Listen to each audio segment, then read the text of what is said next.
Hey there, everybody, and welcome back to football season. That's right, the hiatus is over, pads are back on, and fall camp is here. It is officially game month, no doubt, a very special time of year. And with that, we say greetings. Thank you for joining Hail Yes, the Detroit Free Press podcast about University of Michigan athletics. My name is Tony Garcia, Michigan writer for The Free, joined by my colleague and co-host, the esteemed Big Ten insider, Reiner Sabin.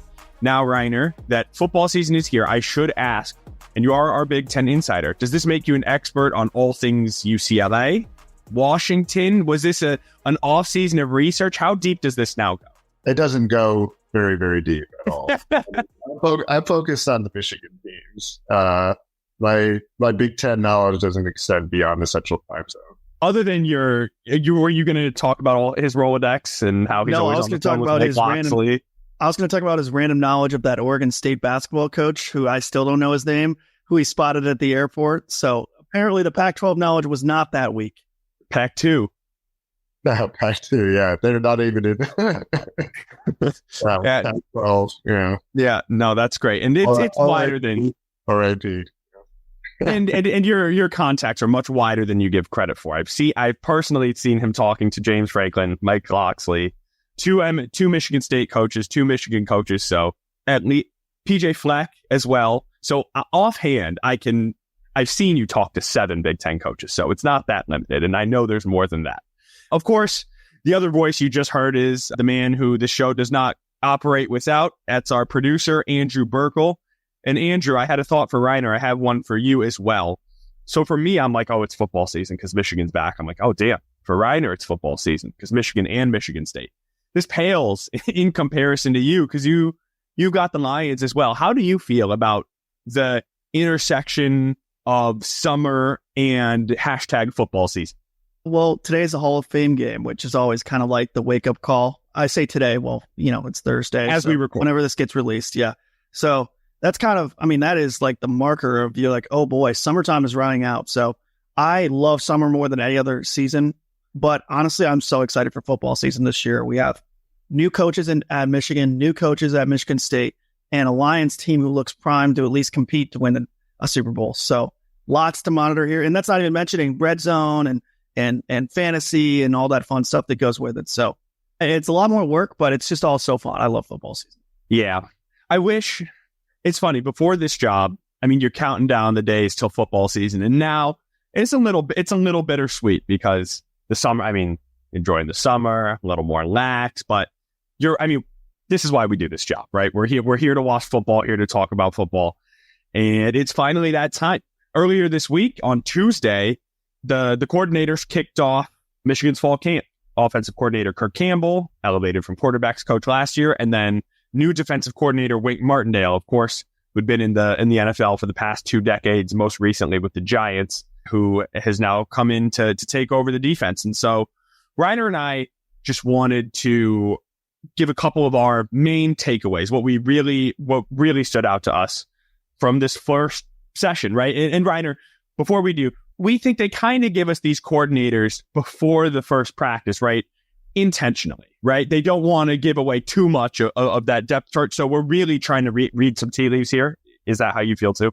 Yeah, that's definitely a strategy on their part. They don't want to talk about depth chart, position battles that are playing out, and basically they're going to just refer to the fact, well, we got to watch practice. So if practice hasn't occurred yet, then they can't really make any comments about anything. So yes, it was very much a strategic decision there.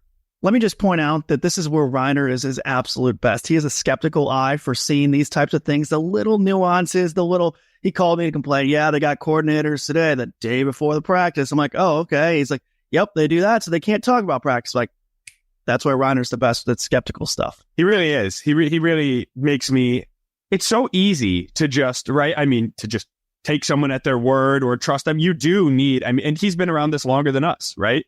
And so I guess that's what you learn when you cover the Cowboys and you cover Alabama. It's like, I got to look at this twice. And certainly that holds for Michigan as well. Yes, very clever of them indeed. Well pointed out by Reiner and they don't want to answer the questions that we're going to ask, which was, of course, the lead question and is still what we're going to talk about. which is, of course, the quarterback competition. And takeaway number one, Reiner, from Kirk Campbell for me was that he said, whoever is named the quarterback is going to get a chance to run this offense, right? With the idea being, I mean, I think he said, we trust ourselves to make this decision, and whoever we go with, they will get this leash. Now, he did not commit to a time where they make that decision. However, once that decision is made, it doesn't sound like they're going to second guess themselves. I don't know if we're going to see a JJ McCarthy, Cade McNamara situation.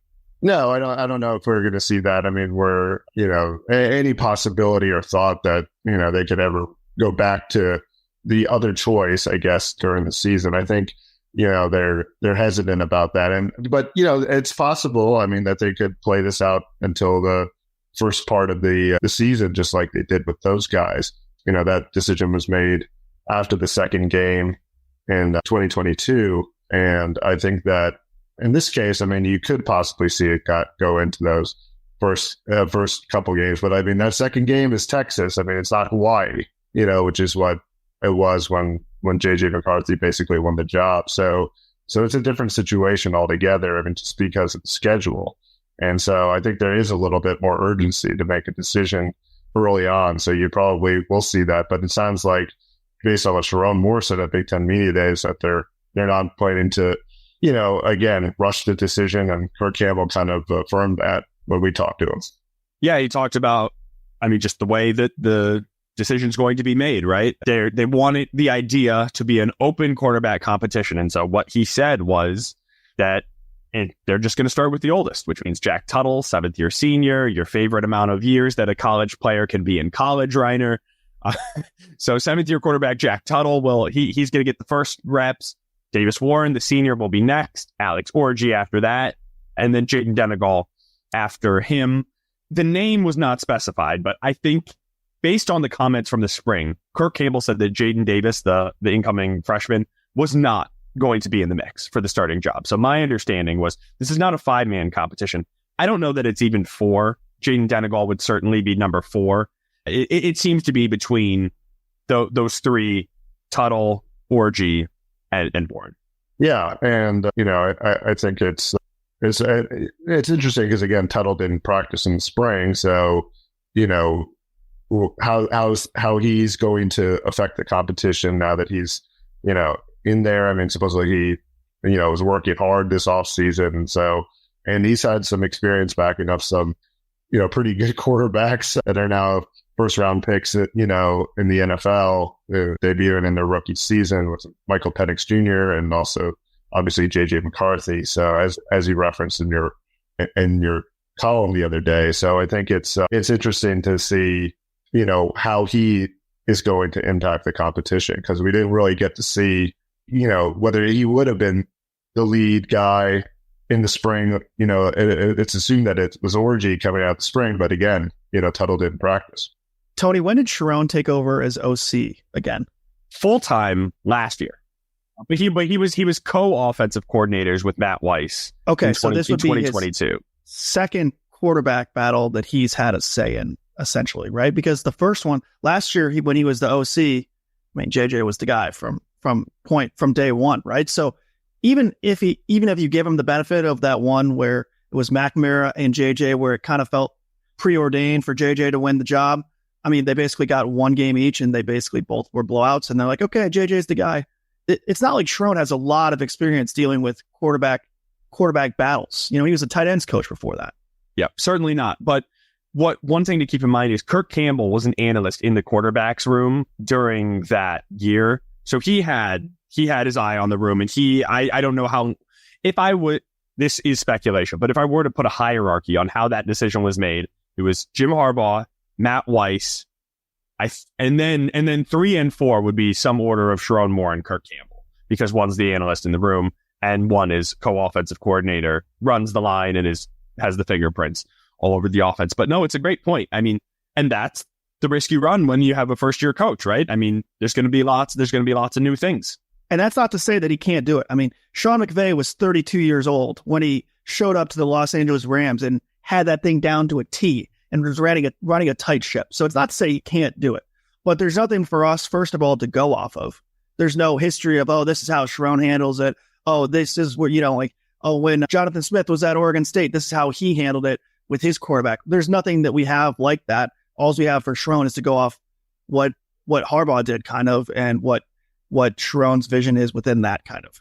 Yeah. And I want to bring this to Reiner, because I think that segues well into points that he has made to us off air and as part of a story he's working on, right? I mean, Reiner, you can't just assume that because I say this is who's going to be the quarterback, that it's all going to work out. Yeah, I mean, that's the question I've kind of been exploring, because Kirk Campbell, his only season as OC was at Old Dominion in 2021, and they had a quarterback competition, and it was between DJ Mack, who was kind of more of a dual threat quarterback, and Hayden Wolf, more of a pro style passer. And DJ Mack was picked as the first guy to go. And I'm still trying to figure out who really made the decision. Was it Ricky Ronnie, the head coach at Old Dominion? They previously worked with Kirk Campbell at Penn State, or was it Kirk Campbell who made the decision? But the decision ended up being the wrong one, because they chose DJ Mack, and they, lost a bunch of games.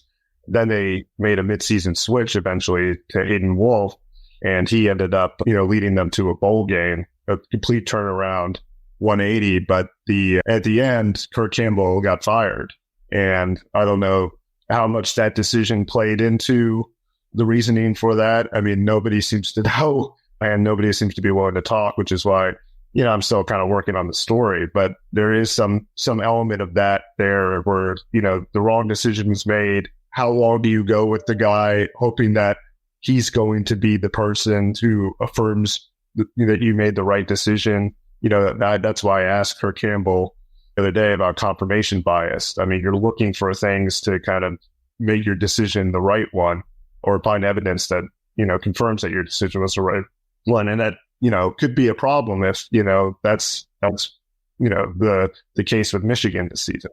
And the point is, it's subconscious, right? Right. You're not intentional, but we all do it, right? When you're leaning one way, you see things that support your narrative. No, it was a fantastic question, which Reiner is going to segue us and bring us into point number 2, which is all, again, I mean, the main takeaways around the offense are going to continue to center around the quarterback until it's solved. That's just the way it is. It's the way this game works.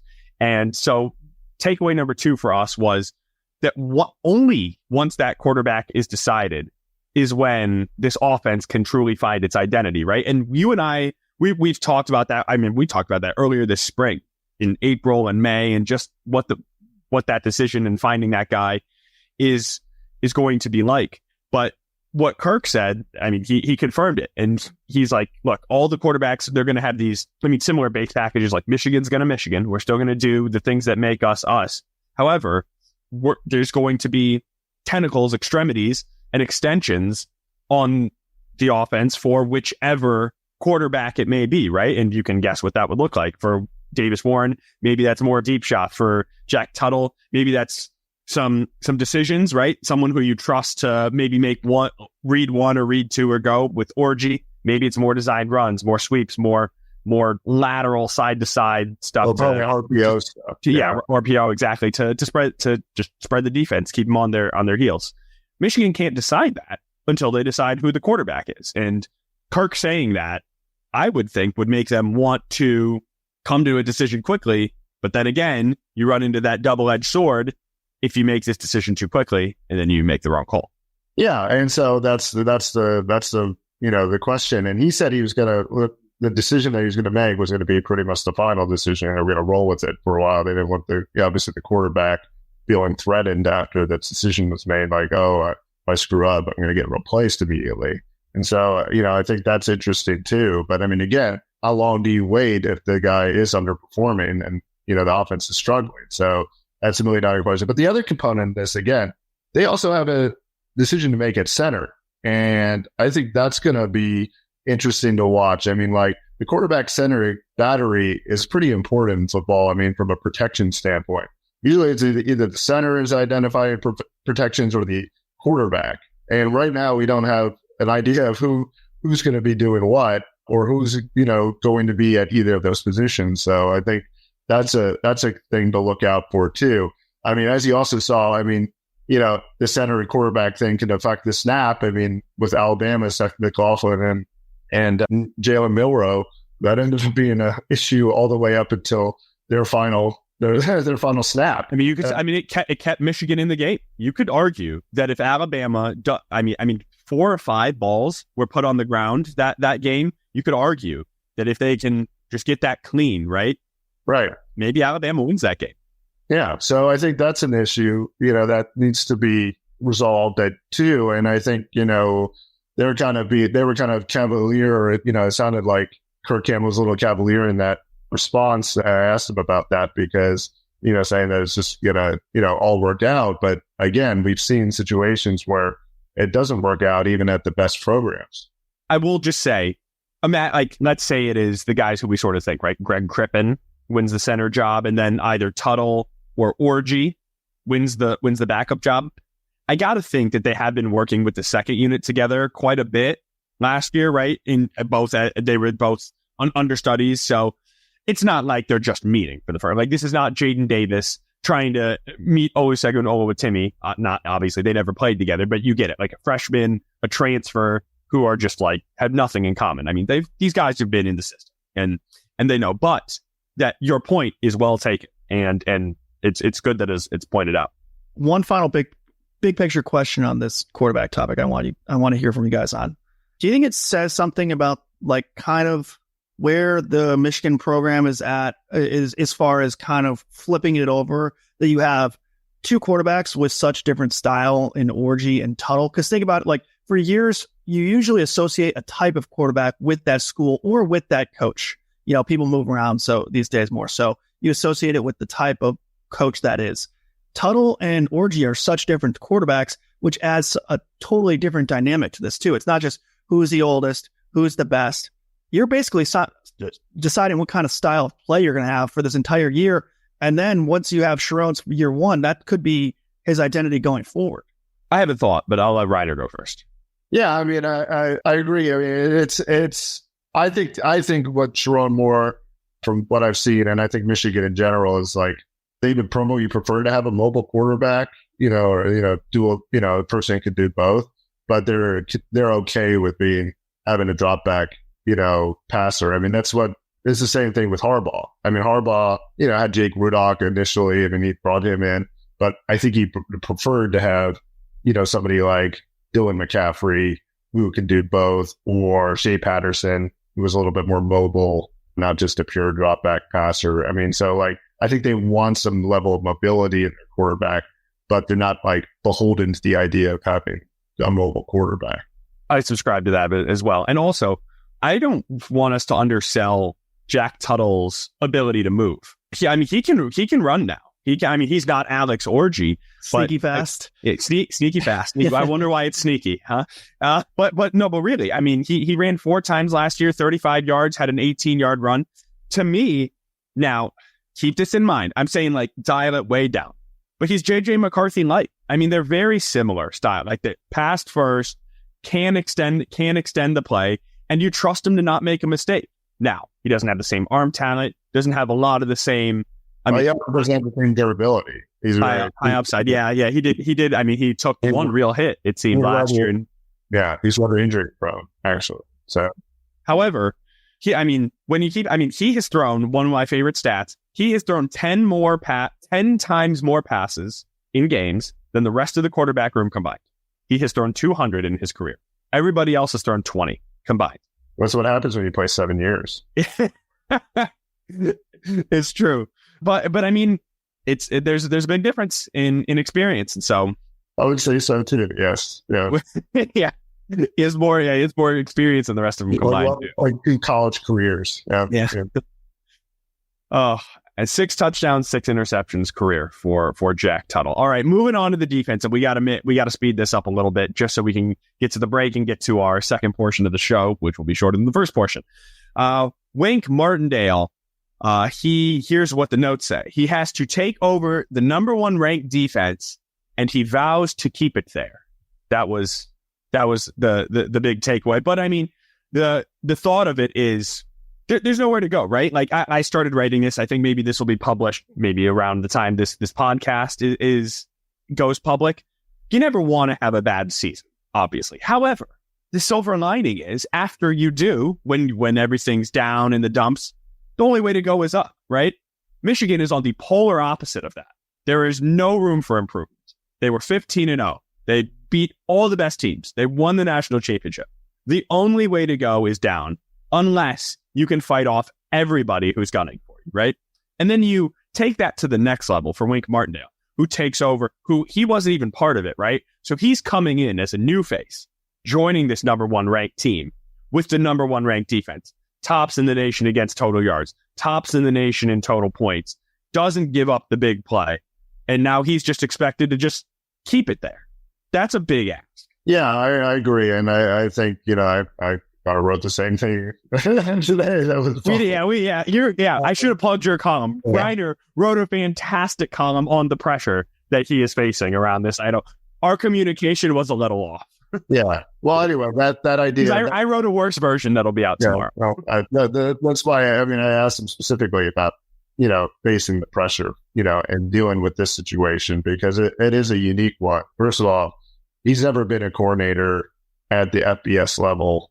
I know he's obviously been a coordinator at the pro level, but you're still it's a little different in college, especially at this major level. I mean, you're dealing with obviously not the same level of talent in the pros, but yet the expectations are usually pretty high at a place like Michigan. So it's kind of like the worst of both worlds in some ways that he's walking into in that sense. And then number two is, the idea that he's not going to have the same advantages that Jesse Minter had. I mean, Jesse Minter, part of the reason why he was so successful was because of the offense that Michigan had. I mean, they controlled the ball and limited the plays. In fact, last year, Michigan faced or had to defend the fewest plays per game in the entire Power Five. So the best defense is usually when they're on the sideline and the offense is just rolling along, which is what Wink Martindale said. He said, I look the best when, the offense is running a 17-play drive.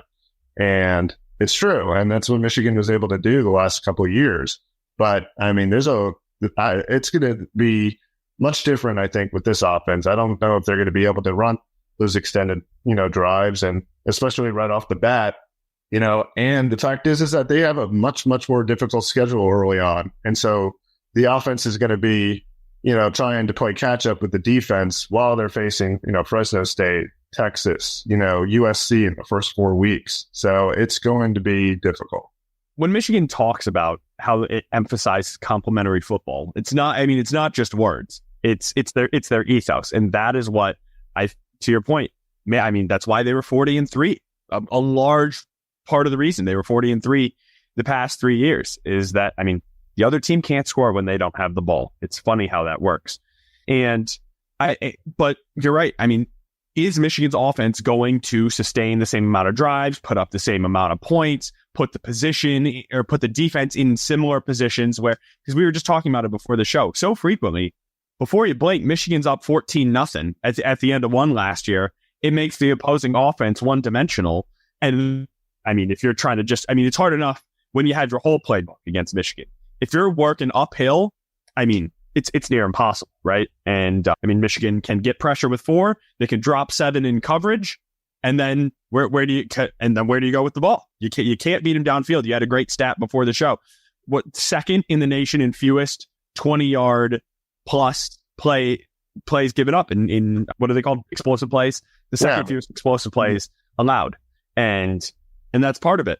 Which I think brings us into the final defensive point that we got from Wink Martindale, and he kind of poo-pooed this idea of his blitz rate and how much he wants to play man and the difference between his predecessor. It's weird. It's his predecessor and his protege, right? Because Wink Martindale's the OG of this defense in Baltimore. He oversees Mike McDonald, oversees Jesse Minter, yet they, in succession, become Michigan's defensive coordinators.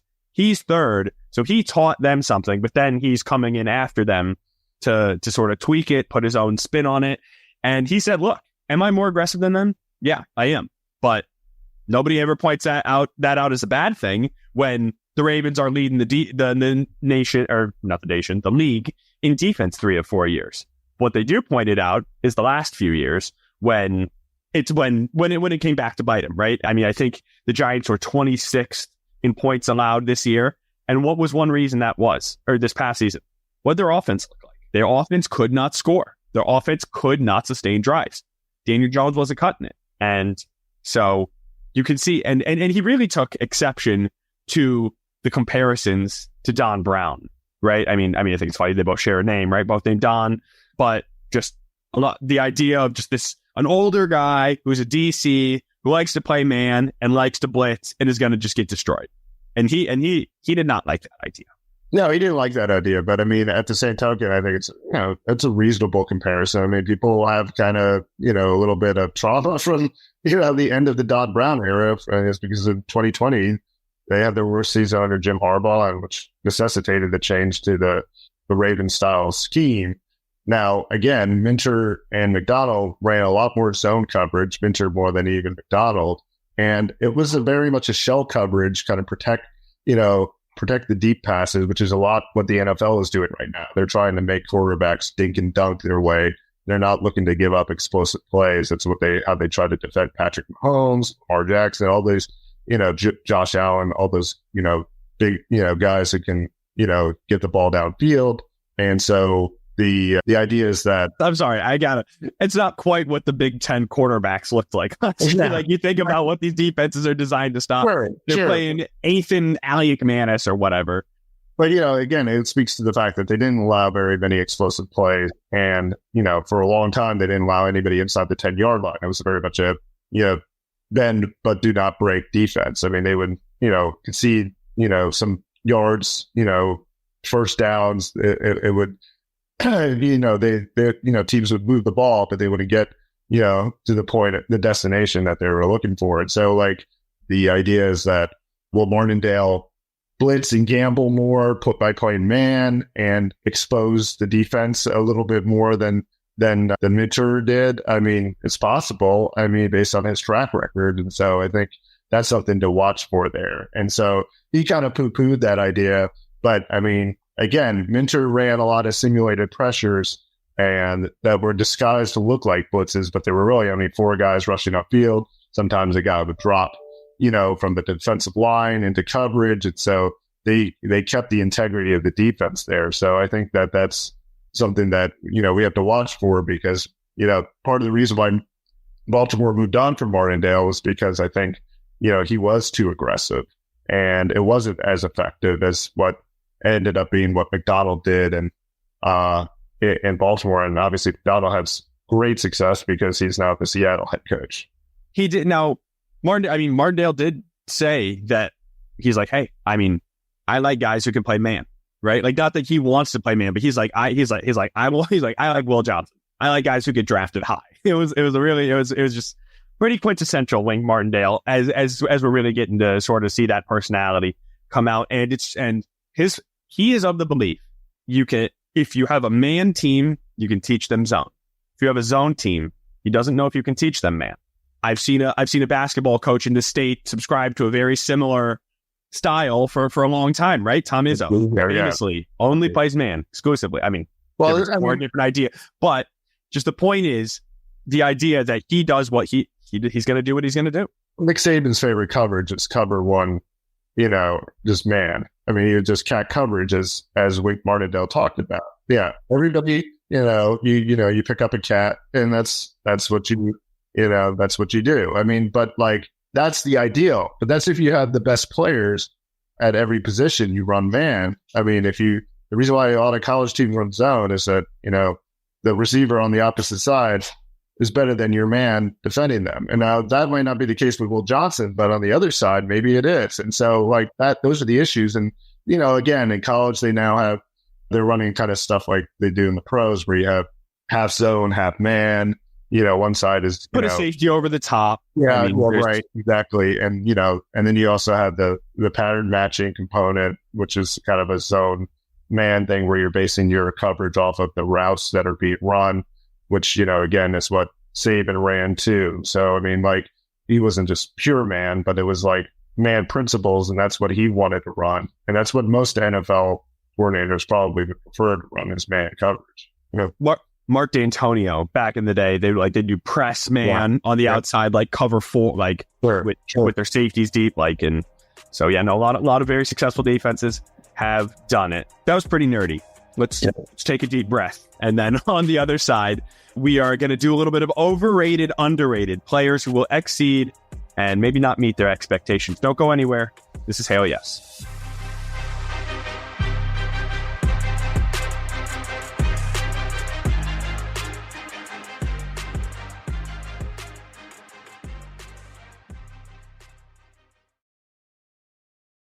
All right, welcome back. It is time for everybody's favorite segment that's never happened before until right now, overrated, underrated. And to bring it to you is the one and only Andrew Burkle. All right, fellas. You two are each going to share one player you think is overrated coming into the year and one player who may be a bit underrated, under-discussed, which, for the Michigan team is kind of hard to find because everyone is so well known at this point, for the most part. But let's start with Tony. Maybe not a surprise here, but who is your overrated player? I'm going to go with Donovan Edwards for my most overrated player. And that's largely because of where his stock is right now, right? I mean, it is just so high. I mean, he traveled with the team to Indianapolis. He's a senior. He came back. He's a captain. He's a cover boy on the NCAA football game. And all those things can be true. But this is still the same guy who threw 14 games last year, averaged 3.3 yards per carry. It was the least efficient rate of anybody with at least 100 carries, I believe, in the Power 5 conference. I mean, 114 rushes, 393 yards, and 3 scores in 14 games. It was unbelievably underwhelming. He had 30 catches for fewer than 300 yards, so not even averaging 10 yards per reception when the idea was getting him in space on linebackers who were mismatches. So he was just wholly underwhelming for an entire season. And now he doesn't have a Joe Moore Award finalist, 2-time defending champion offensive line to run behind. Now, of course, the idea is there will be more opportunity. There's no Blake Corum, who's going to be the bell cow, the feature guy. And Donovan has spoken at length the past few years about how important it is for all players, but him specifically, to feel like he's in a rhythm, to get in the rhythm. There will be more opportunity for rhythm this year, but I just don't know if Donovan is this style of runner that is really a true Michigan football tailback. He's kind of a one-cut guy. He's very bursty. He doesn't run behind his pads as much as typical Michigan guys do. Fall forward, shift, make you miss in a hole. He needs space, and he's gone. He's gone. But it would not surprise me if Kalel Mullings isn't kind of the guy in this running back room. Now that right now on August 1st, as we record, it's a little bit of a hot take. I think September 1st it'll be less hot. October 1st, that might be lukewarm. So I'm gonna go Donovan Edwards. It's just there's too much. He's expected to do so much, and there's a lot in his way that could stop him. I think that's fair. I mean, especially with the outside line situation not being what it was the last couple of years, at least no surety that it'll be as good.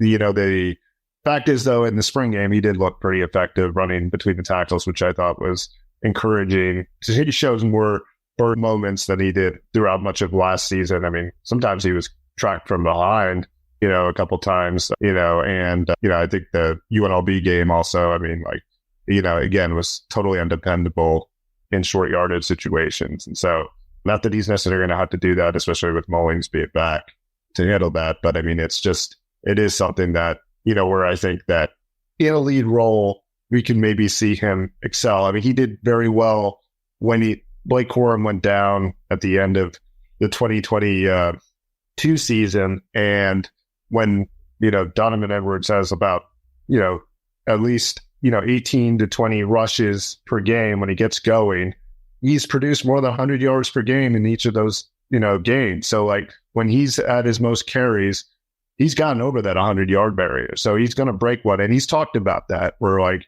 he has to get into a rhythm, who's to say I'm going to break one if I'm only getting 1 to 2 to 4 carries a game or something. So, but also if you're giving everyone 25 touchdowns, right? Like eventually that is the thing. And I think there's a little bit of revisionist history. Running backs always talk about, getting some run, And people remember the Ohio State game for what it was. 22 rushes, 216 yards, and 2 scores. Both of those scores and 160 of those yards were in the fourth quarter, which sounds like a great thing, right? Like he broke through. He was finding his rhythm, and when they needed him, he hammered. What I hear, I mean, maybe this is glass half empty, is through 3 quarters, he ran 17 times for about 55 yards. You know what I mean? Now the benefit, he is a home run. He's a home run waiting to happen, but he's also the guy who can get bottled up. And yeah, I agree. I mean, so then that could lead to the inconsistency. Now I think the offense, Donovan Edwards could still have 1,000 yards and 10 touchdowns this year. And I might still not think that's a very good season. Is that, like, I don't know if that's too hard. It's the nature of this offense. In a Michigan offense, I mean, Blake Corum scored 28 times last year. 28 times, you know? Like, you got to do at least half of that. Yeah, his production is more consistent. It's, 5 yards a pop, boom, boom, boom. Which is what Michigan needs. It's why their offense was complementary. They were able to move the chains. They were able to stay on the field. You can't rely on, 1 yard here, -2 here, -2 here, 70. Right? Well, Edwards is the definition of a boomer bust back, but he's also a running back that probably needs, again, more than 15 carries to really kind of be productive. Because, I mean, again, if you're hoping that he's going to bust out based on 5 carries, you're probably going to be disappointed. And just being a boomer bust running back doesn't inherently mean that you're bad. Saquon Barkley is a boomer bust running back. He'll have games where he's 15 for 50 or whatever you said, Tony. All of a sudden he'll break one loose and his yard per carry will go way up too. So it's not like that's inherently bad, but also it was in a lot of ways an easy pick because, first of all, Donovan, even before this, was one of the most well-known players in college football. And then he gets put on the cover of College Football 25, which is one of the most popular video games in decades. And obviously his stock is going to be way up here. So even if he rushes for 1,000 yards and 10 to 15 touchdowns, like Tony said, that might still be underwhelming. So, Ryder, quickly, do you have a most overrated player that you'd like to share with us? Yeah, I'm going to go with, Miles Hinton, who's expected to be the left tackle for Michigan, this season. Yeah, he really kind of was very inconsistent last year, especially in the early going, got kind of phased out there. I mean, part of it was an injury, but at the same token, it was also his just performance level. And, I think that it's a player that they've been really hyping up as like basically, a sure starter, kind of like the anchor of this offensive line. And I just don't know if he's dependable enough to be kind of in that position to be that kind of guy. And so I think that's a person I'd be a little bit skeptical about going forward just based on his performance last year and, the value of his position. Because, I mean, again, things go wrong there. I mean, watch out for the quarterback situation, which is not ideal to begin with. So I think that could be a trouble spot for Michigan. Job number one is protecting the blind side. And as you said, that's where Miles Hinton is slotting right now, but he was a starting left tackle last year and lost the role to Ladarius Henderson and Trente Jones really as well. Became 6th, right? I mean, he was the fourth tackle. I mean, even Carson Barnhart, right, at times would have to kick out to tackle. I mean, he had certainly fallen out of favor a bit, which was contrary to the expectation. Partially the injury, and then again, it seemed like they were not exactly happy with his overall performance too. Right. No, he did get, they worked in tandem. So I think that's a good call. Sharon Moore, lofty expectations of him, said he could be a first round talent. We will see. Time will tell. Certainly more question marks along the offensive line than Michigan fans have come accustomed to over these last few years. It was basically a given, Wisconsin level. Michigan offensive lines has gotten to that point where it's like, yep, Michigan's going to have a good offensive line. And I don't think we can say as definitively that will be the case this year. So, all right, let's end on more of a positive note for the end of the podcast today. Tony, who is your underrated player, the player not getting talked about enough as we enter the title defense season? I wanted to say Samaj Morgan because, he only caught 22 passes, had a couple 100 yards last year. He might just be too known in Ann Arbor circles. I think this is, I picked him on like a different story earlier in the last month. I remember saying, I think he will be the guy who the Big Ten learns about this year. Like people in Ann Arbor know about him. but I will go with Derek Moore instead, senior edge, who is just, I mean, it seems like it's his turn, right? Whoever sort of steps in to that.